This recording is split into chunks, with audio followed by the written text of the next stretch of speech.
All right, in this video, I'm going to construct the unit circle with very little memorization. So there I have my circle.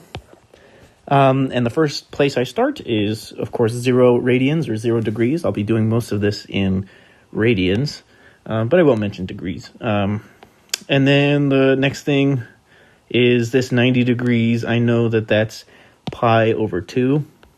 That's memorized. And then I construct using chunks. So I'm considering this slice of the unit circle as pi over 2. So this is a single pi over 2 that gets me here. And then I go 1 pi over 2, 2 pi over 2, because that's a second slice. Well, 2 pi over 2, of course, is just pi. So I know that I'm going 1 pi over 2, 2 pi over 2, which reduces to pi. And then, so 1 pi over 2, 2 pi over 2, 3 pi over 2. So that's 270 degrees, I believe. Yes, and then, so 1 pi, 2 pi over 2, 3 pi over 2, 4 pi over 2. Of course, that's just 2 pi. So on the bottom here, 2 pi, same as the 0 angle. So I do that first, and then I know that the unit circle has these 3 lines, and I have memorized their radian measures. I kind of think of it as the denominator counting down. So here would be pi over 6, pi over 4, pi over 3, and then pi over 2. The denominator counts backwards or gets smaller. That's just one way I remember that. But that part is also memorized. And then the rest of them, I use these angles. And I, just like I did with pi over 2, I count. Let's start with pi over 3. That's this chunk. So I'm going to say this chunk right here, this slice, is what I'm going to use. Now, sometimes it's hard to visualize, so I'm going to draw it out in blue and then erase it. But there's that pi over 3 slice. That's 1 pi over 3. If I do 2 of those, that takes me to this line, because this slice in there is the same size as that slice. And there's ways that I can check this, but first I'm going to erase this and draw that. So this would be, let's see, 1 pi over 3, 2 pi over 3, and then if I'm counting properly, I'll end up at pi. So 1 pi over 3, 2 pi over 3, 3 pi over 3. And these are all the same size. And I continue that throughout. So 1 pi over 3, 2 pi over 3, 3 pi over 3, 4 pi over 3. That would be this line. And remember, each quadrant has 3 lines in it. This will be the farthest one, closest to the negative y-axis. So that would be, and I'll count it again, 1 pi over 3, 2 pi over 3, 3 pi over 3, 4 pi over 3. Whoops. 5 pi over 3, that would be this line. And it's the same slice just underneath, same size slice. So what was it again? 1 pi over 3, 2 pi over 3, 3 pi over 3, 4 pi over 3, 5 pi over 3. And if I'm doing the spacing correctly, I should always end up to my pre-existing ones. They should always reduce to those pre-existing ones. So 1 pi over 3, 2 pi over 3, 3 pi over 3, which is just pi, 4 pi over 3, 5 pi over 3, and then 6 pi over 3. 6 pi over 3 reduces to 2 pi. So that's my pi over 3s. Now I'm going to do, let's just do pi over 4s. So that's this slice. It's half of a quarter. So it's, if I'm thinking about this quarter of the unit circle, each of these lines cuts it in half. So let's see. 1 pi over 4, whoops. 1 pi over 4, 2 pi over 4, which reduces to pi over 2, 1 pi over 4, 2 pi over 4, 3 pi over 4. Remember, it goes directly in half of the quadrant. So what was that, 3 pi over 4?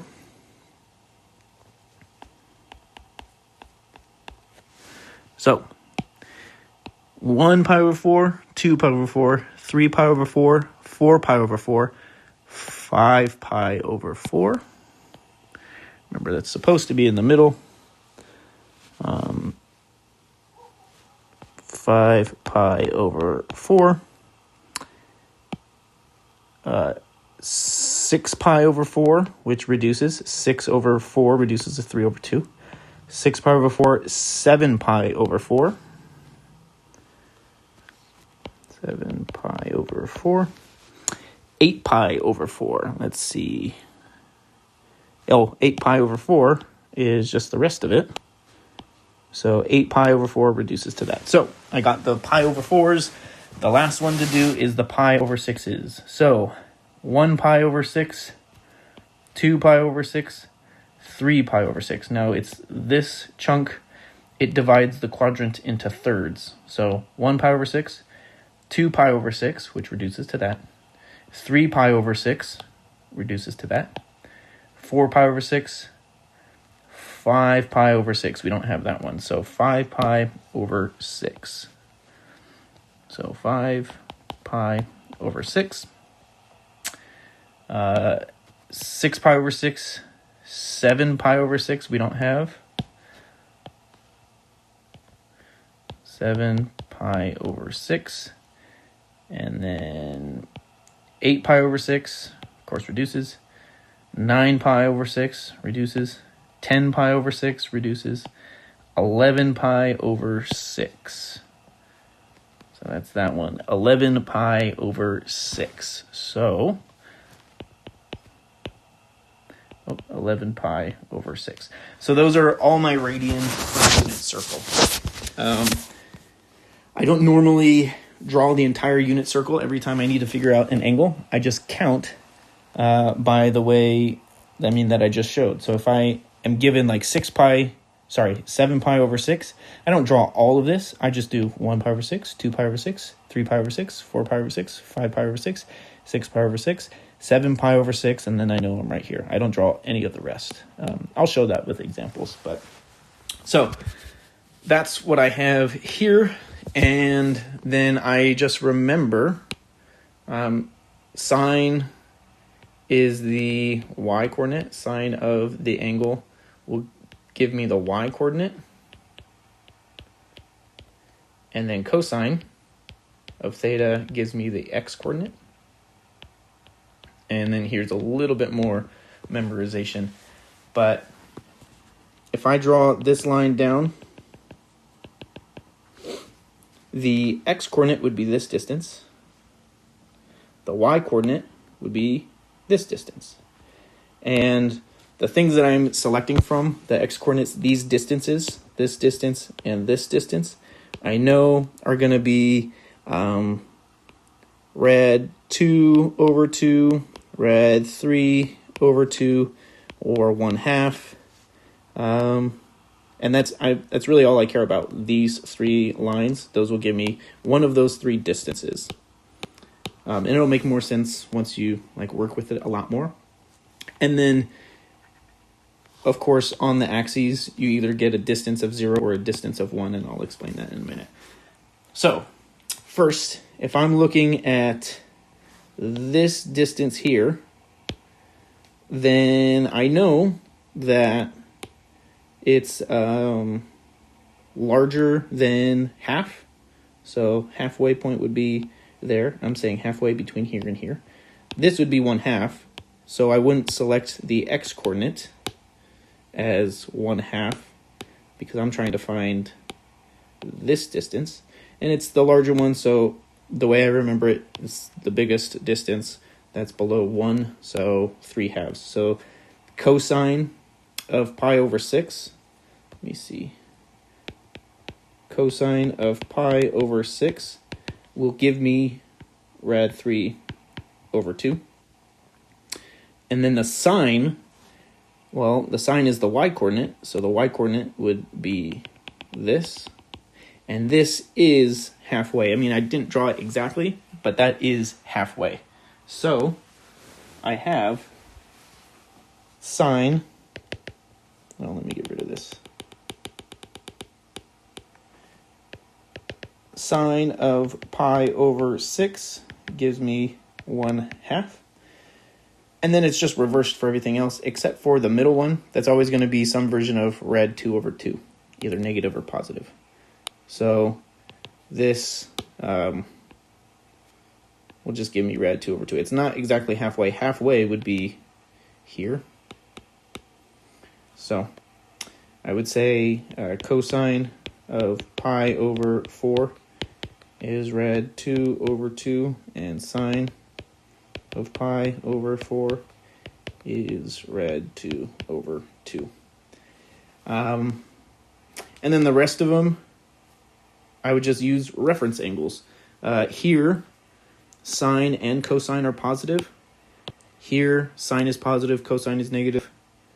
Here, both sine and cosine are negative. And here, sine and cosine, well, the cosine is positive, sine is negative. One way you can remember that is all students take calculus. Or you could just remember that this is the coordinate plane, but that's what I do. This is just a little acronym. All of the trig functions are positive here. Only sine is positive here. The rest are negative. Tangent is positive here. The rest are negative. And cosine is positive here in this quadrant. The rest are negative. Let me show you one quick example. And I'll show you, without drawing all of this, I'll show you how I get angles without using a calculator. So let's suppose I'll do sine. I'm just picking a random angle here. Let's do 3 pi over 4. And I'll also do, let's say, cosine of 5 pi over 6. Okay, so let's see how I do this. I'm not going to use this as a reference. I'm just going to completely draw it all over again. Actually, not completely, just part of it. I know I have pi over 4, and I know that those are the middle lines.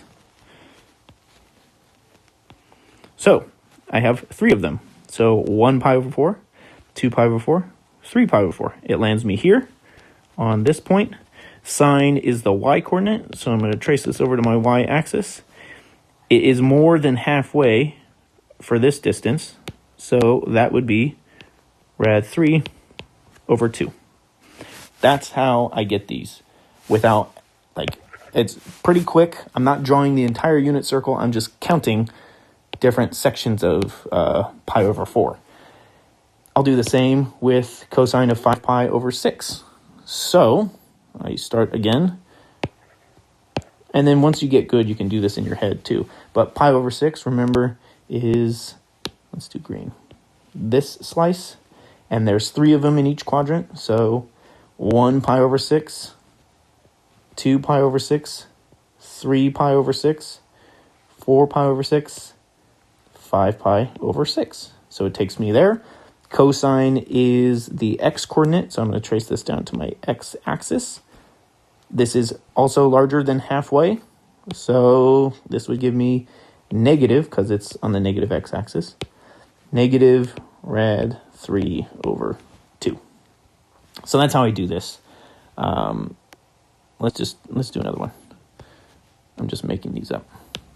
Let's do tangent. And I don't know, 11 pi over 4. I could actually do any number there, just with the way that I count this, but we'll do 11 pi over 4. I don't remember where that is on the unit circle, but I do know pi over 4, that's the middle line, so I'm going to do 1 pi over 4, 2 pi over 4, 3 pi over 4, 4 pi over 4, 5, 6, 7, 8, 9, 10, 11. It takes me here. And then tangent, of course, is just sine over cosine. And sine and cosine, the middle one is rad 2 over 2. And so sine of that would be positive, and then cosine of this angle would be negative rad 2 over 2. So I get negative 1 for tangent of this. So this can be any number there. You just count how many pizza slices. That's really the only thing. You're just counting slices. Once you land on the unit circle, you can trace it over either to the x-axis or to the y-axis, and you'll know how to answer these. If you land on an axis, you either get 0 or 1. This would be negative 1. I mean, 0 or 1 excluding the sign, but this would be negative 1 for cosine. This would be 0 for sine. I'm going to stop this now. Hopefully that makes a bit of sense. Good luck.